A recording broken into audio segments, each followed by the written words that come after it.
ఆంధ్రప్రదేశ్లో ఇంటర్ ఫలితాలు విడుదల చేశారు. వెబ్సైట్తో పాటు వాట్సాప్ గవర్నెన్స్ లోనూ ఫలితాలను వెల్లడించారు. ఇంటర్ ఫస్ట్ ఇయర్లో 70%, సెకండ్ ఇయర్లో 83% ఉత్తీర్ణత పొందారు. వాట్సాప్ గవర్నెన్స్ ద్వారా ఇంటర్ ఫలితాలు విడుదల చేయడం దేశంలో ఇదే తొలిసారి కావటం విశేషం. ప్రభుత్వ సేవలన్నింటినీ కూడా వాట్సాప్ గవర్నెన్స్ ద్వారా ప్రజలకు అందుబాటులోకి తీసుకొస్తామని చెప్పిన రాష్ట్ర సర్కార్ ఆ మేరకు ఇంటర్ ఫలితాలను సైతం వాట్సాప్ ద్వారా అందుబాటులో ఉంచింది.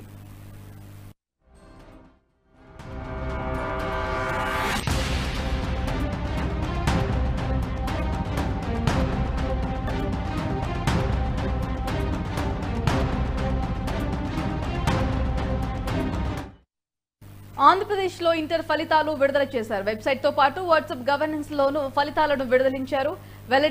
ఇంటర్ ఫస్ట్ ఇయర్లో 70%, సెకండ్ ఇయర్లో 83% ఉత్తీర్ణత పొందారు. వాట్సాప్ గవర్నెన్స్ ద్వారా ఇంటర్ ఫలితాలు విడుదల చేయడం దేశంలో ఇదే తొలిసారి కావడం విశేషమని చెప్పాలి. ప్రభుత్వ సేవలన్నింటినీ కూడా వాట్సాప్ గవర్నెన్స్ ద్వారా ప్రజలకు అందుబాటులోకి తీసుకొస్తామని చెప్పిన రాష్ట్ర సర్కార్ ఆ మేరకు ఇంటర్ ఫలితాలను సైతం వాట్సాప్ ద్వారా అందుబాటులో ఉంచింది.